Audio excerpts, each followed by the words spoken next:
আমার আরও একটি নতুন ভিডিওতে সবাইকে স্বাগত জানাই। আজকের ভিডিওটা হচ্ছে কালী পুজোর আগের দিনের, মানে ভূত চতুর্দশীর ভিডিও। সেদিনকে আমি সকাল সকাল এই গাছগুলোতে জল দেওয়ার জন্য চলে এসেছি। ভাবলাম একটু গাছগুলোর ভিডিও করে রাখি। কয়েকটা নতুন গাছ আমি এখানে নিয়েছি, একটা সাদা জবা ফুল, একটা টগর ফুল আর একটাও জবা ফুলের গাছ নিয়েছি।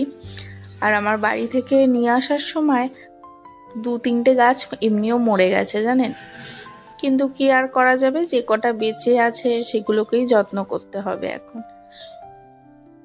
আর দুপুরের জন্য এখানে একটু টক ডাল রান্না করব, তার জন্য কয়েকটা টমেটো কেটে নিয়েছি। টক ডাল মানে টমেটো দিয়েই করব।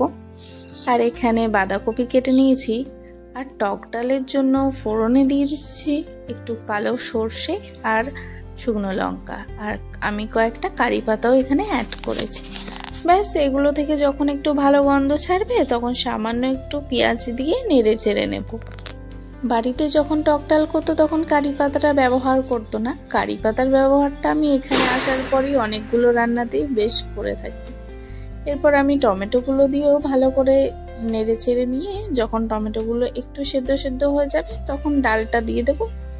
ব্যাস নুন হলুদ দিয়েই রেডি হয়ে যাবে এই টমেটো দিয়ে ডাল আর কি। আর সাথে আমি একটু বাঁধাকপি করে নেব, সেই জন্য একটু বাঁধাকপি কুচি কুচি করে কেটেও নিয়েছি ভালো করে।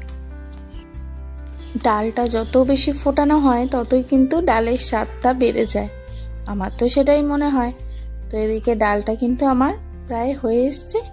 এবার বাঁধাকপি রান্নার জন্য কড়াইতে একটু তেল দিয়ে দেবো ভালো করে। সেই তেলটা গরম হওয়ার পর কয়েক টুকরো আলু কেটেছি, আলুটা আগে একটু ভেজে নিয়ে তুলে রাখবো, নাহলে আলুটা একদমই সেদ্ধ হয়ে যাবে। এবার ওই কড়াইতেই ফোড়নের জন্য দিয়ে দিচ্ছি একটু তেজপাতা, শুকনো লঙ্কা। এবার দিয়ে দেবো একটু গোটা মশলা, এলাচ, লবঙ্গ, দারচিনি। আর এখান থেকে যখন একটা ভালো একটু গন্ধ ছাড়তে শুরু করবে তখন দিয়ে দেবো সামান্য একটু জিরে। জিরেটা যাতে পুড়ে না যায় সেই দিকে খেয়াল রাখতে হবে, মানে কম আছে ফোড়নের রান্নাগুলো করে নিতে হবে। তারপরে একটু দিয়ে দিচ্ছি তেলের মধ্যে আদা কুচো, আর দিয়ে দিচ্ছি কিছুটা টমেটো। ব্যাস এটাকে এবার ভালো করে নাড়িয়ে চাড়িয়ে নেব। তারপরে অ্যাড করে দেব ওই গুঁড়ো মশলাগুলো। একটু হলুদ গুঁড়ো দেব, একটু জিরে গুঁড়ো, একটু ধনে গুঁড়ো, কাশ্মীরি লঙ্কার গুঁড়ো চাইলে আপনারা ব্যবহার করতে পারেন। আর নিরামিষ রান্না একটু মিষ্টি মিষ্টি আমার ভালো লাগে, সেই জন্য কিন্তু আমি এখানে বেশ খানিকটা চিনিও দিই। নিরামিষ রান্না মানেই আমার মতে একটু ঘি আর চিনি তো থাকবেই, তার সাথে ঝাল থাকবে মোটামুটি। বাট নিরামিষ রান্না একটু মিষ্টি মিষ্টি পছন্দ আমার। দেখুন এগুলোকে ভালো করে মিশিয়ে নিয়েছি। এবার একটু সামান্য জল দিয়ে দিচ্ছি যাতে টমেটোটা গলে যেতে সুবিধা হয়। মশলাগুলো ঢাকা দিয়ে বেশ খানিকক্ষণ রান্না করার পর যখন এখান থেকে একটু তেল ছাড়তে শুরু করেছে তখন কিন্তু আমি বাঁধাকপিগুলো এর ভেতর দিয়ে দিচ্ছি। সেদিনকে বাঁধাকপি যেটা কিনেছিলাম খুব সুন্দর ছিল বাঁধাকপিটা। আর এখন তো শীতকাল পড়ে গেছে, প্রচণ্ড সবজি আর মানে আমাদের এখানেই যেহেতু ফুলকপি বাঁধাকপির চাষ হয়, তো ভীষণ ফ্রেশ বাঁধাকপি ফুলকপি কিন্তু আমি এখানে পাই। এবার আমি এখানে আলুগুলোকে অ্যাড করে আর একটু কিছুক্ষণ ঢাকা দিয়ে রেখে দেখুন রান্নাটা প্রায় হয়ে এসছে। এবার নামানোর আগে একটু ঘি গরম মশলা দিয়ে কিন্তু নামিয়ে নিয়েছি আমি বাঁধাকপিটা। এরপর আমি স্নান টান সেরে একটু ব্যালকনিতে এসে দাঁড়িয়েছি। আর আমাদের এই ব্যালকনি থেকে না ট্রেনটা যে যায় সেটা পুরো ওই দেখা যায়, ওই জঙ্গল পেরিয়ে, দুপাশে জঙ্গল, মাঝখান দিয়ে ট্রেনটা যায়। তো এদিক দিয়েও দেখা যায়, তারপরে ট্রেনটা যখন এই সাইড দিয়ে যায় তখনও দেখা যায়। তো আমি মাঝে মাঝেই কিন্তু যখন ট্রেনের টাইম থাকে এখানে এসে দাঁড়িয়ে দাঁড়িয়ে ট্রেনগুলোকে দেখি। তো দেখুন লাঞ্চটাও আমি এখানে রেডি করে নিয়েছি, একটা ডিমের পোঁচ করে নিয়েছিলাম। আর সন্ধেবেলায় ভূত চতুর্দশী সেহেতু আমাদের নিয়ম অনুসারে তো 14 প্রদীপ আর 14 শাক খেতে হয়। তো 14 শাক তো পাইনি, এখানে পাওয়া সম্ভবও না। তো সন্ধেবেলার দিকে 14 প্রদীপ কিন্তু জ্বালিয়েছিলাম। এরমভাবে সাজিয়ে নিয়েছি। তারপর ঘরের প্রত্যেকটা কোনায় কোনায় 14 প্রদীপ জ্বালিয়ে দিয়েছি। আর বাইরেটা এত সুন্দর লাগতো সাজালে, কিন্তু বাইরের ব্যালকনিতে কোনোভাবেই আমি আর দিতে পারছিলাম না। প্রদীপগুলো এত হাওয়া ছাড়ছিল যে নিভে যাচ্ছিল বারবার।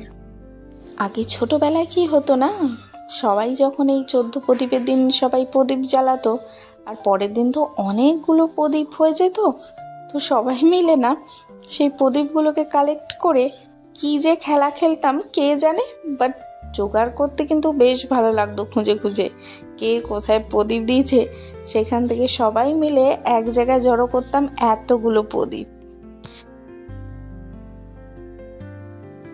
যাই হোক, ভূত চতুর্দশীতে ভূতেরা আমার ঘরে আসেনি প্রদীপ জ্বালানোর জন্য হয়তো। পরের দিন সকাল সকাল বেরিয়ে পড়েছিলাম ফুল তুলতে। এই ফুলগুলো আমাদের এখানে হয়, আর আমার ভীষণ প্রিয় একটা ফুল এগুলো। এত ভালো লাগে রং বেরঙের ফুলগুলো, কোনোটা হলুদ, কোনোটা লাল হলুদ, আবার কোনোটা লাল রঙের। দেখুন এত সুন্দর লাগে।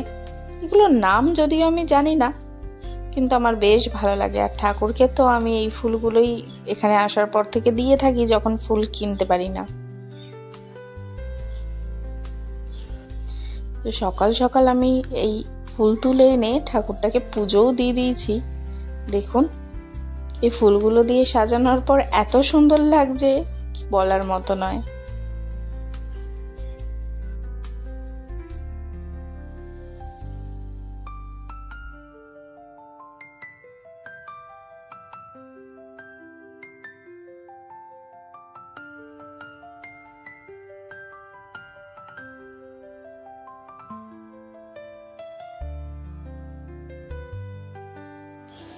আর যেহেতু কালী পুজোর দিন, তো সেহেতু সেদিনকে নিরামিষ রান্নার জন্য ওই একটু খিচুড়ি, মানে সব সবজি দিয়ে, যেমন ফুলকপি ছিল আর ছিল আলু আর শিম, এই কটাই ছিল।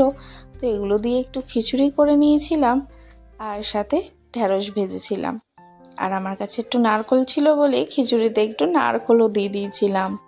কারা কারা খিচুড়ি খেতে ভালোবাসো কমেন্ট করে কিন্তু জানিও। আমার তো ভীষণ ভালো লাগে, সে শীতের খিচুড়ি হোক, ভোগের খিচুড়ি হোক, বা পেঁয়াজ রসুন দিয়ে খিচুড়ি, প্রত্যেক ধরনের খিচুড়ি আমার ভীষণ প্রিয়। ভিডিওটা কেমন লাগলো কমেন্ট করে কিন্তু জানিও। লাইক শেয়ার সাবস্ক্রাইব করে আমার পাশে থেকো, আর ফেসবুক থেকে দেখলে প্লিজ ফলো করে দিও। আর ওই দিনকে রাতে আমাদের এখানে নেমেছিল ঝমঝমিয়ে বৃষ্টি, আর সব বাড়িতে কি সুন্দর টুনি লাইট জলজল করছিল দেখুন।